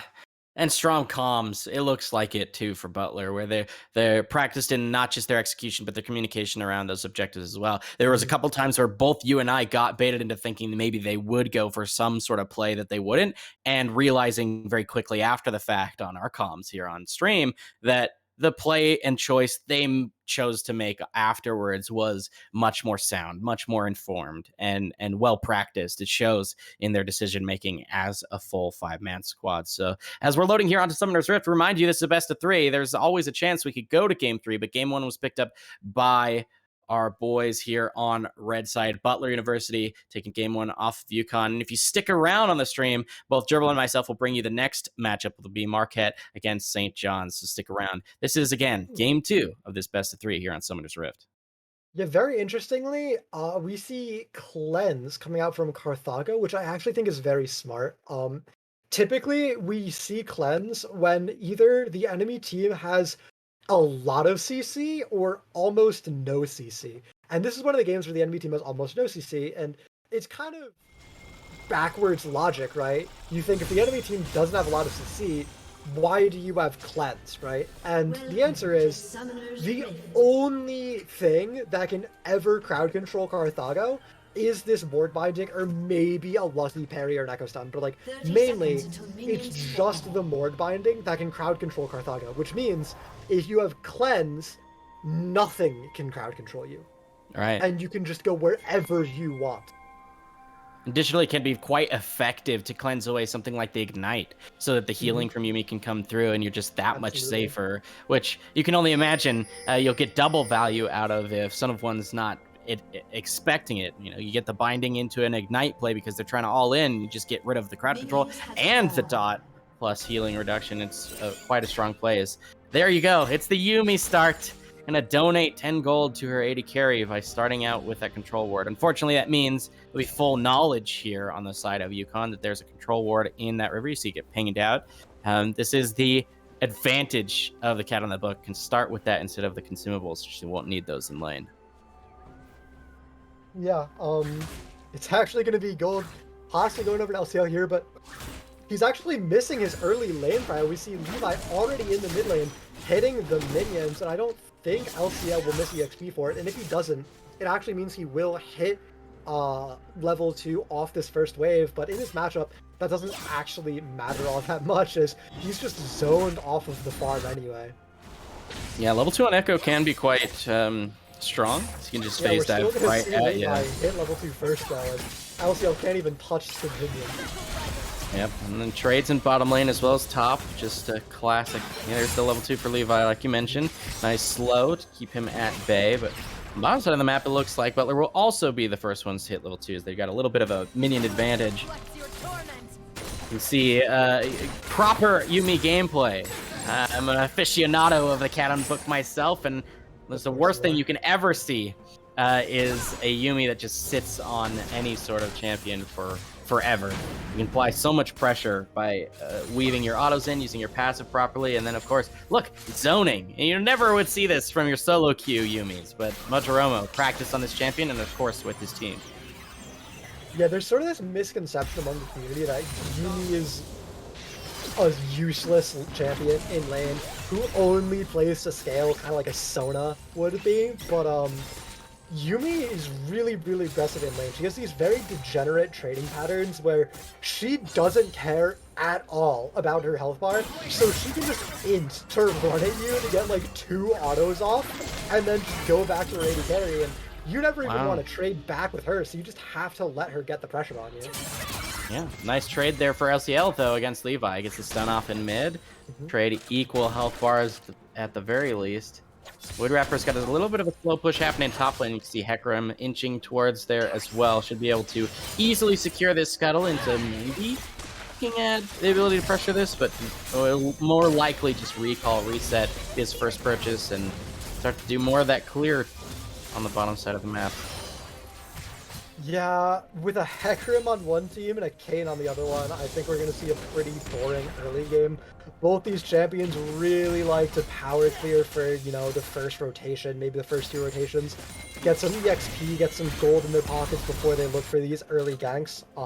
Their early clears are just so good, as we already see the early sheen coming out from Udall jungler here. And in the lanes too, I don't expect to see a lot of action. It's very pokey matchup in the bot lane. Both champions are kind of playing more for a little bit of scaling. There's the action. Yeah, we're having all 4 members of the top laners. Is still just a wet noodle fight up there. That's going to be mid laner traded for AD carry. Hydra had gotten poked out quite a bit underneath his own turret, and they decided to go for that dive. It was answered, so it is going to be a 1-for-1 overall. Quite cheeky, of course. Yeah, yeah, it's pretty good. So the reason I like it is because if you look at the wave states, right? Levi teleported down to bot lane at the same time LCL did, while LCL's wave was slow pushing into Levi, which means if you look at our mini-map, if you look at mid lane right now, Levi's actually catching a double 2.5 stack wave in mid lane. So he missed nothing for that TP, while LCL's minions killed Levi's minions and made him miss farm. And at the same time, bot lane, because Hydra was the one who died in the dive, he missed the 2 waves that were stacked up to go under his tower. So we see a CS advantage in mid lane and a CS advantage in the bot lane because of that teleport play. So even though the gold trade in the kills was even, it's almost 3 or 4 waves of minions going in favor of Butler, and we actually see that reflected in the gold. They're up 300 gold, which is a kill's worth of gold just off of this minion gold being traded. Yeah, super valuable for them to be able to deny those waves. Not just the gold, but the experience as well. As you mentioned, you can see LCL looking a little bit aggressive onto Levi. There was no vision to see that Mute All Jungler on this Hecarim is also in the shadows, waiting for the opportunity. And luckily, he's going to win the coin flip. Okay, he's actually going to recall. I thought for sure he would stick around, even just to dance and prance in the river to make sure that he could secure that next scuttle crab. with the wave under Levi's tower, it's really hard to actually make any kind of play happen, and he's going to be able to get back on the map before this crowd spawns, so I do like just getting off the recall, getting a little bit of extra gold in your pocket, making sure you're absolutely topped up for the next play. And if I look at the bot lane, by the way, speaking of being, as strong as possible, a tier, a cull, and a longsword for Hydra compared to a new quiver and a Doran's blade for Carthago means that this dragon is going to be absolutely free. There is no world where UConn can't contest this. Yeah, that'll be the first. Sets them up quite nicely to continue to push their advantages throughout this early part of the game. Graves gets spotted out in the river. You can see Morgana showing up top lane. Remember, that's the support, not the mid laner, looking to help defend extra vision. Ezreal relatively safe alone underneath this turret. Of course, is behind and is running a little bit behind even further in XP. But looking bot lane right now. Yeah, you would think that normally he'd be safe. Flash is available, and yes, like you mentioned, no wave until this one, but it is a cannon wave, so a really healthy one. And Morgana's now here in Tribrush and will probably not be here to give a black shield. Not that it will make much of a difference. A flash away.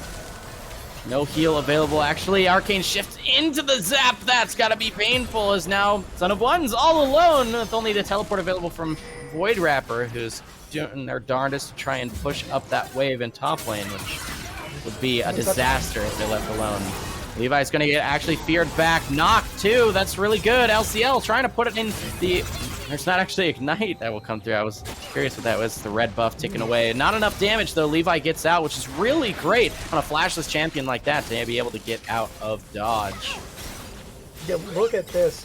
Another full cannon wave and a wave after it being denied from this Ezreal once again.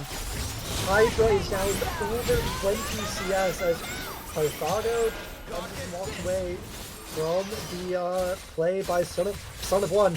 And his Ignite burned as well. And look, Voltade's still inching down just in case they wanted to look for something more. I'm sure they called it off. Mojoramo's out of mana on that Yuumi.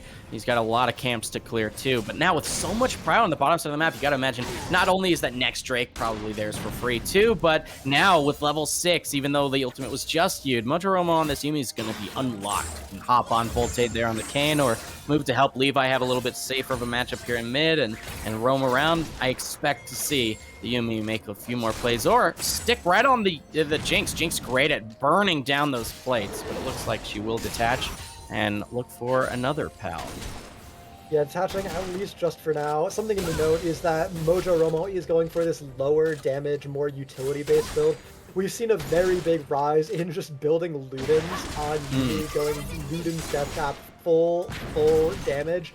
And it's going to be something tamer. It's going to be this Moonstone we see from Kindle under the plays being made top lane, but no stun connects. No stun connects, and that's still going to be flash from Tishin as he realizes there's a lot more people here than he expected. 4 to be, in fact, and you can see there's the Onslaught of Shadows on cooldown, not enough for him, but there's still a lot of damage that can come from Hecarim, but picked off with ultimate available. LCL just kind of grieves his death away. That's going to be a 1-for-1, all things considered, when they had gotten a flash for free, and probably the kill in just a few seconds. A little bit of a troll in there. Jensen moment. Oh, Jensen. Come on, don't do him like that. But yeah, it's going to be the Herald going down top, so it's probably going to be the full top tower, but we see a pretty equal trade of plays being submitted in the bot lane. This bot tower is looking very, very low. Only one thing remaining, and they actually die as well, as you can see it counter plays being top. Yeah, the Black Shield was nice to stop the knockup, but it's not enough to block physical damage. There's the Onslaught of Shadows barely back, and Void Rapper gets the ultimate for a little bit of healing. Great turnaround play there from UConn, and now what was a 1-for-1 is okay for them on the map because they can answer with the same number of plays. I don't know if LCL's okay. He still has an ultimate available to turn back time, get some health. And he actually dodges the ultimate. Mega Death Rocket, not enough to take him down. And as Yumi's Q goes wide, it's not going to be enough to take him down. But they do take him away from that turret. That's first turret with local gold going over to Carthago, who's already so far ahead in this meeting here. Oh, they got it. Yeah, with the Herald. Thank you for correcting me. That's still so much gold in the hands of these. And it was a great move, honestly, by UConn to try and just swap where their pressure would be on the map because there's obviously no way for them to stop the onslaught from this Jinx of Yuumi in the bottom lane. Yeah, we were talking in draft, you know, the way that UConn wins this game is if something like this happens that's disgustingly ahead. And right now, he is up 2,000 gold Oh, yeah. over his opponent. UConn as a team is up less than 1,000, which means everyone on UConn is behind except for Mute-All Jungler, who is so ahead that he has more than their entire gold lead in just his pocket. Which means it's all on his shoulders to make those plays, right? You have to have that pressure following the plays around the map, and he's got to be the one to set those up. It's important. But of course, as the horse, he can be very quick to make his way around Summoner's Rift. There's actually an engage here for Son of One on mid lane. Cleanse available, does use it to get rid of that Ignite, and of course, the Dark Binding. But now down to about 40%. As you see, Dragon is already spawned. May make it a little bit more difficult for Butler to fight. In fact, it's going to be UConn starting up this Dragon with full priority in those side lanes. Teleport even channeled because Fiora's like, I guess this is free. Rapper's going to be able to defend the turret top, and that was a little close. I clenched a little bit seeing that Super Mega Death Rocket get pretty close, but it will be the first Dragon for UConn now picked up, which evens things out on the map quite nicely considering things are getting hairy for a little moment there in the first few minutes. Yeah, things were looking pretty bad for UConn out the gate, but the top play by them was so well executed. It single-handedly shifted almost 3,000 gold away from Butler and into their favor. And actually, Void Rapper's going to commit. His ultimate gets so much move speed. Levi tries to slow him down, but the space is there. Voltoid shows up to help his teammate, but the ultimate completes. It's a lot of healing for Rapper, but he's still alone. Kane actually nods his head and is able to back off. So they try and dive mid, but it's just going to be flash from Carthago to keep him and his cats safe. They're not going to get much more out of this. Dragon was already taken, and I meant to mention that this is a cannon wave, and even with it, it's hard to siege against now 3 members defending mid. Yeah, Void Rapper, even with his Gore Drinker, which is a little bit of a surprising pickup for him, I don't know if I completely agree with the itemization decision, especially given how prevalent and strong Sunderer is this patch. Oh no, Hydra, he might be in trouble. Kane's on the prowl with a cat in tow. He's gonna retreat into Fog of War, and that at least keeps him safe and warm as he recalls for base, but that's a lot of pressure locked off on the map. Yeah, Void Rapper, though, as I was saying, wins the 2v1 just completely by himself. Very impressive, and I was saying he is one of these mechanical players for the side of UConn, right? LCL has not looked too great in either of these games, but his team has absolutely been stepping up and trying to cover up for that. And we see that coming out between Void Rapper and Mute-All Jungler here. It's looking very good. They're up over, or not over, but almost 1,000 gold now. They haven't built a lead. It's not continuing to grow, but they've gotten the Dragon off of it. They're going to be able to pressure the next Herald as well, and that Herald might be what makes mid-tower fall, and then we can really see things open up from there.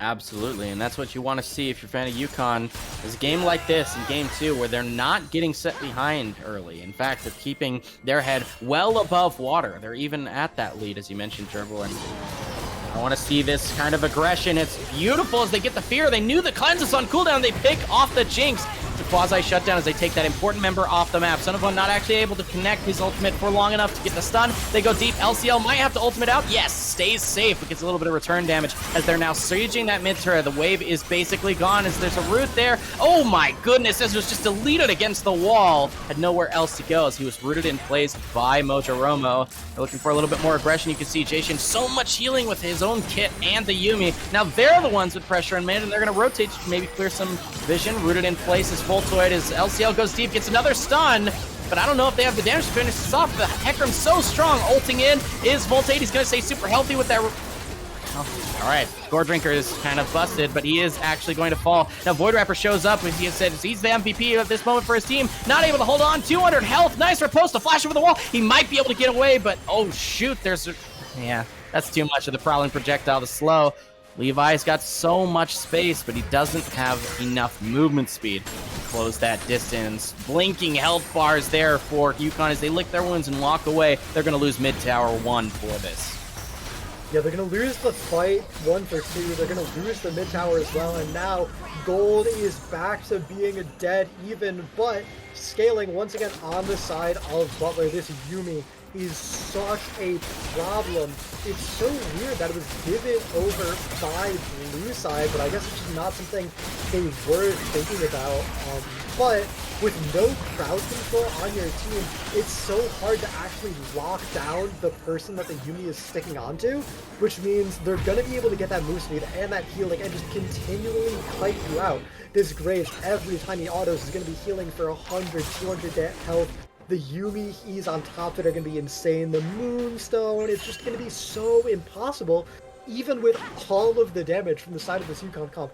Even if they buy Grievous, which, by the way, we're not seeing anyone building Grievous on UConn, it's going to be so hard to deal with this Yuumi when you don't have crowd control to lock down the people who come in. Yeah, they did just pick up Grievous there on the Heckrams. At least they're listening to you very quickly here, as the Dragon is just moments away from spawning. I would have loved to see. Yeah, I would have loved to see them maybe drop that Herald top lane, since they should have been tracking the TP timers. Nobody could really answer that. But wow, it's just beautiful last chapter, and they're going to pick up 1. They're going to pick up 2, and even peeling back the back end. That's going to be 3 very quickly picked up. They're going to even chase Hydra as he flashes over the wall. That's a huge crit, and the zap's not enough to take him down. That's going to be Drake number 3, the second here, of course, for the Butler squad. They'll pick that up and decide now where they want to drop that Herald and maybe get more on the entire map for their troubles. That's a huge team fight going their way and sets them up for more in this mid game.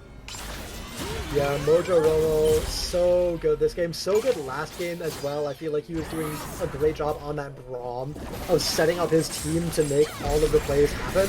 And then once again on the Yuumi, he's just finding such great openings.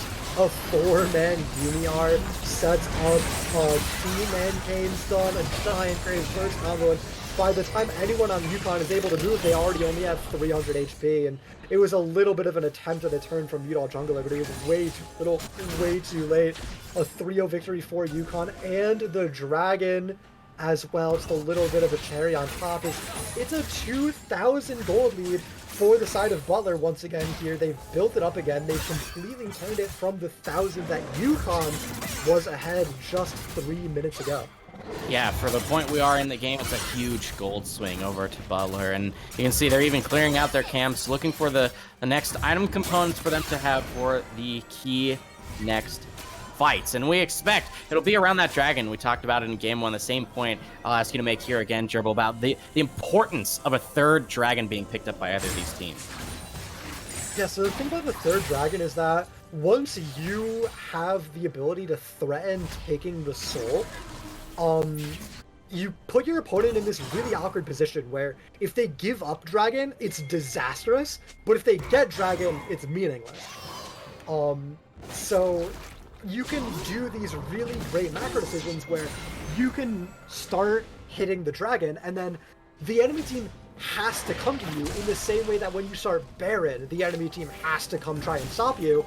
But when you do Baron, there's always this risk that the enemy gets in there and steals it away from you, and even if you kill them afterward, they got the Baron, they got that 2,000 gold, they get the buff, and it's great.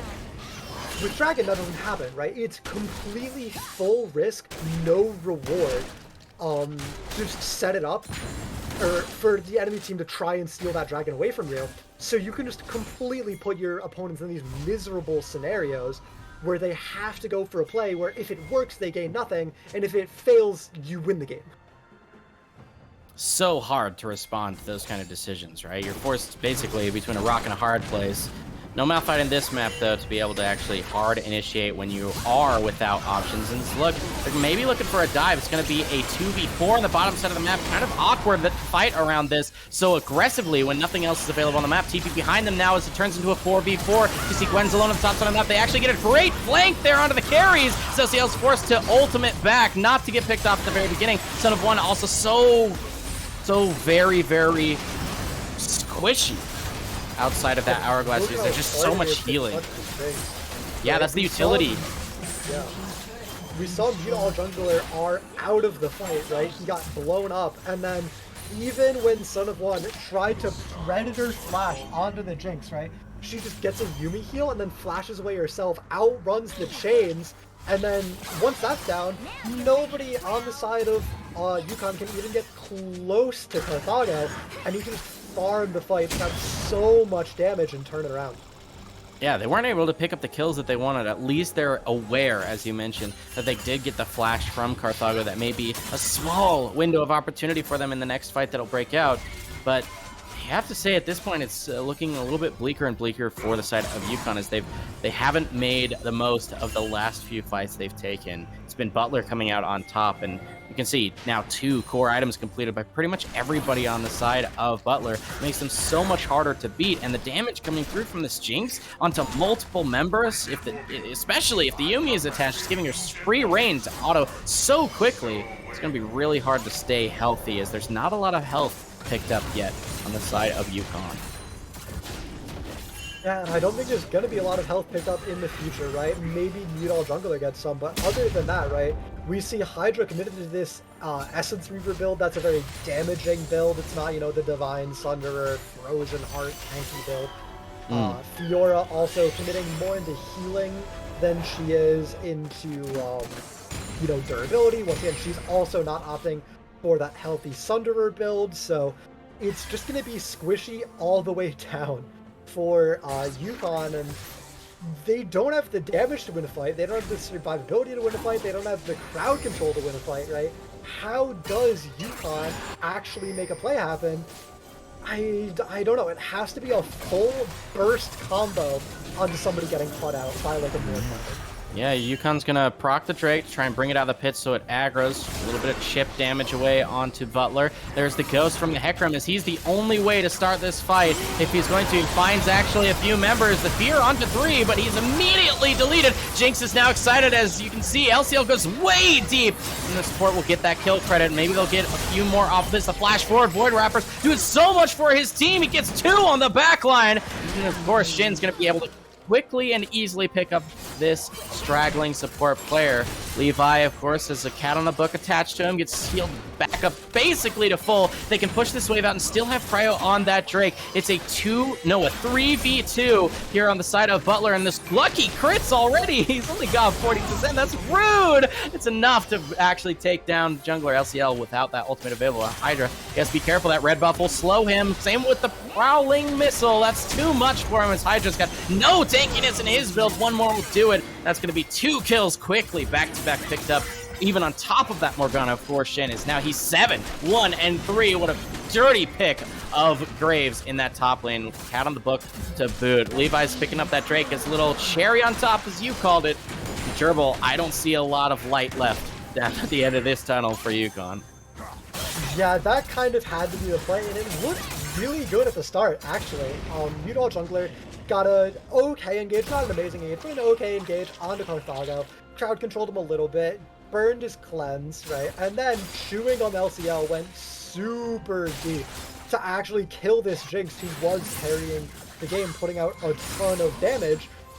And then after that, Void Rapper actually made a hero play, killing off Voltade, and was one auto, not an auto, just an a Gore Drinker active worth of damage from killing Mojo Romo. And I think if he was able to get that kill, if Mojo Romo went down, it actually would have been a full team fight win for UConn. The sustain, the healing from the Yuumi, the chase down wouldn't have been there, and then it would have been even 3-for-3 trade, and UConn could have made something happen. Maybe they could have solved the dragon, but it didn't happen. The game of inches failed them, and the Yuumi lived, able to get back onto a target, run down the enemy team, get the 2 extra kills, the dragon, and it ended up being a 5-for-3 after what started looking pretty good for UConn, ending in disaster. Yeah, you mentioned it's a game of inches, and they're now able to just run miles over the side of UConn, especially if they get, like they did last fight, a quick reset on that Jinx. Of course, she was quickly picked off in that last fight, but only because they had so many dive tools available. Now there's no flash on LCL, and even though he's got that sheen, he's still just not quite as strong as you would want him to be to actually have continuous and constant threat onto the Jinx in the backline. Imagine, if Yumi's still attached to Carthago, there's absolutely no way to burst around. There's too much healing at this point, because precisely the dive threat, if there's no flank from the Fiora, is going to be that Echo who has no grievous wounds. Yeah, no Looks like they'll be Grievous on the Echo. Also, not a ton of burst, as that Lich isn't even completed yet for him. He's sitting on the Sheen and the Aether Wisp. Means that not only is he squishy, he is not even on his full damaging potential yet. truly. We'll have to see how this next fight breaks out. You can see both teams inching around that Baron. This is, as you described, Dribble, the hardest choice possible. Do you give up the Dragon Vision for Soul Point over on the side of Butler, or do you continue to pressure them around the Baron? You can see controllers from both teams in the pit means they're at least at the 50-50 for now. And oh no, Shin has found a proper target. There is still a tower there for Rapper, as he doesn't want to actually get fought. Tower's gone now, and Shin, with so much healing and of course his own set of Grievous wounds, should be able to match the Fiora just fine with the 7-1-3 scoreline. You can see Voltade is here with the Yumi too. Nice dodge there from Rapper, and that's going to stun. Turned around on Voltade, and there's still a lot of healing the Rapper can have. His team is behind him, ready to set him up, and now that's a crucial cooldown used by the Yumi. Not available for if they want to actually force something around this Baron, but it looks like with that kind of lead that Butler has, not something that they have to force. The very interesting Yumi interaction is that Fiora parry only blocks individual waves of the Yumi R, so we saw immediately after the parry ended, another wave just hit Void Rapper and he got rooted anyway. So not able to get out of that play. He ends up living. He queues out to safety towards the rest of his team, but if we see some kind of play being made by UConn, it could be a punish, but already we see 2/3 of that Yumiar cooldown is already back. It's a pretty short cooldown, especially with how much CDR Mojo Romo is stacking up, as it really is just a matter of a waiting game until this next dragon spawns and Butler can kind of checkmate UConn. And look, the gifting of that camp over to Mute All Jungler, maybe looking to complete that Randuin's very soon here, which will make him be tanky enough to dive to start the fight like they tried to do in that last engagement bottom lane, but not then immediately get bursted out like last time. It'd be great to see him pick up a little bit more of that health and armor, not get immediately destroyed, because there's a lot of crit damage coming through from both Carthago and Shin when Jason shows up to these fights on that Graves. He's got, oh my goodness, he's got the LDR completed with an extra agility cloak on top of it. He's approaching that 100% crit mark, and it's so scary to see on the Graves that much damage. Yeah, apparently it's 75%, I believe. It's so scary how much damage that this Graves top can output, as we see a little bit of skirmish breaking out around the pit. As we all are committed, very low cooldown, but it's not going to be up for the dragon, which means it's going to cost them this. Butler has complete control over the pit right now, as Jason and Levi arrive. Super dark. You see they're trying to peek for some little vision there with LCL's W. Now they got a little bit more prio around it. Yeah, it's the Predator trying to create some space, but oh my goodness, it's stolen for the Super Mega Death Rocket, and you can see Son of One trying to zone the backline away as they're trying to buy time for LCL. He's gone. The next is gone. Oh my goodness, it's an absolute wipe for Butler. They'll say, thanks, you can give us the dragon. Beautiful leash. We'll TP to end the game. It's a 5-0 plus the seal. Butler on an absolute tear in game 2. You know, in week 1, Kleppen had multiple objectives stolen away from him by the enemy jungler, right? And a lot of people were giving Kleppen shine to that, but in reality, right, when it's the 50-50, you call it 50-50 for a reason, right? It's not really the jungler's fault, it's more the team's fault for not properly setting up the play. Mute out jungler, that's his fault, man. The dragon had 900 HP, you just didn't smite in time. I don't know if it matters, right? I think they probably would have lost the fight after anyway, but I mean, just incredibly well played from Butler. Both games, just there was maybe one point in game 2 where it looked a little bit dicey for Butler, but overall, very, very clean. They were in absolute control for almost the entire time, both games. Truly. And we would expect nothing less out of the Butler squad, honestly. We've seen them in previous seasons, very strong. They have 2 of those legacy players in Mojo Romo and Levi. Leading a team like this to victory is going to be something they're very comfortable doing. And the quick 2-0 on the day brings them still leading the standings as we're here in week 3. And we expect more of the same in weeks to come from the Butler squad. So congratulations to them. But got more games coming too, and I want to first. We also, yeah. sorry, please. you want to say it? No, I'm excited to hear. I'm sure we'll have an interview with one of the Mhm. members here from the Butler squad to Yeah, round we have out this Carthago series. waiting right now, Ooh. so we're gonna go to a quick little 3-minute break while we get the interview completely set up and be back in just a few moments. So don't go anywhere. We'll bring you Carthago, Butler's AD carry, for an interview. Staying up when I go out, you gotta know I'm all yours. But when I say what's that about, you start slurring your words. Tell me why you have to seem so distant when I'm holding you. Your fingertips are drifting away, and I fucking love how it hurts. Why do I, baby, why do I love the way you always leave me? Why do I, baby, why do I love the touch but never love the feeling? Why do I, baby, why do I love the way you always leave me? Why do I, baby, why do I love the touch but never love the feeling? Why do I, baby, why do I? Why do I, baby, why do I? Why do I, baby, why do I love the touch but never love the feeling?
I give in to the lesser fight.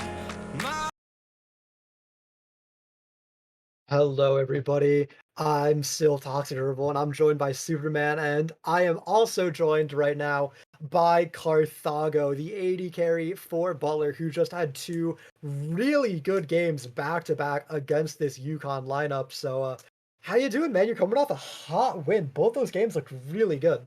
Yeah, it was a great series for us. I'm really glad that we performed, uh, did what we needed to do. Mhm. All right. Well, something that Superman and I were talking a lot about both games were these drafts. So, can you tell me a little bit about the thought process for your team, how you ended up with these comps? Because we were saying they felt like pretty awkward comps, very low engage, just pure damage, counter engage. They run into us and then we're a brick wall comps. And I was actually saying I really thought something like a siege mage from the side of Yukon could have really thrown a wrench in your plans. So can you tell us maybe your thought process behind how these drafts played out for you guys? Well, for our draft process, we definitely wanted to get good matchups for us. We wanted to get a lead bot lane. That was what we had in mind, and I think we were able to do that. We had counter picks in, or at least good matchups in the other lanes, and it worked out brilliantly. So good Yeah, to see. thanks for explaining that. It does seem clear to anybody, I think, who watches Butler games that you guys love to play through that bottom lane. You have the leadership through there with Mojoroma as a returning player, Levi in mid. Talk to us a little bit about what that looks like behind the scenes. Do you guys have a clear leadership strategy on your team? What has the practice been looking like? Because it seems like compared to the other teams in the Big East so far, you guys have a much more rigorous practice schedule. Tell us more about that. Well, we do play often, play together all the time. We have great leadership in both Romo and Levi. They're our old guard here from the last few years here at Butler Esports. So it's been fun to have fun to play with them and have their leadership. And what does it look like in game? Is there a clear shot caller, or is there more of a democratic leadership amongst the entire squad as you guys try and make those plays? Because we saw some really intelligent calls being made to play it slow, close out the games in a very methodical fashion rather than look for some maybe haphazard endings in, say, game one. Yeah, we have been trying to do some more focused shot calling. It's uh can be, yeah, it's either it's Roma or Levi often, and we do have some democratic process there too. We're constantly talking about what we're looking for, and everybody's contributing. Awesome. Thank you. Very well, looking forward. I believe you guys have a 3-0 record so far. Is that correct? No, we're actually 2-1. We did lose to St. John's, but Mm, we'll get yeah, them next time. forgot about that. Yeah, but okay. Looking forward, right? You're 2-1. Your only loss is to the other playoff finalist contender in the league, right? So, how are you guys feeling about your chances moving forward in this league? Is there any team, maybe besides St. John's that you're really looking out for or looking forward to play? And Yeah, just, so how is the team feeling about the season as a whole? so the team's feeling, I think, generally feeling great. We think we're able to perform and definitely compete with these top teams. St. John's is definitely our toughest opponent.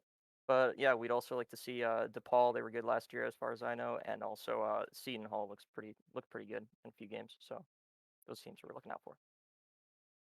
All right, great. Well, thanks for coming on the show. Thanks for doing this interview with us. It's always really great to have these players coming in off their wins and talking with us. And before we send you off, I just want to ask: is there anything you want to say? Anything you want to shout out while you can before we say goodbye?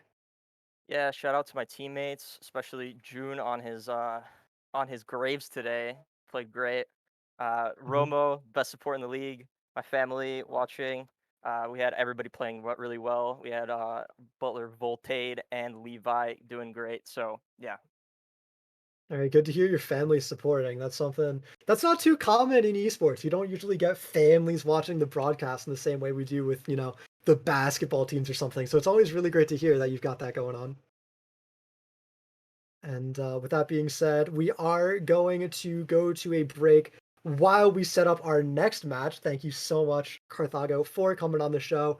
Don't go anywhere. We're going to be back in just a few minutes and trying to get things started around 3 to stay on schedule. So don't go anywhere because it's just going to be a few minutes.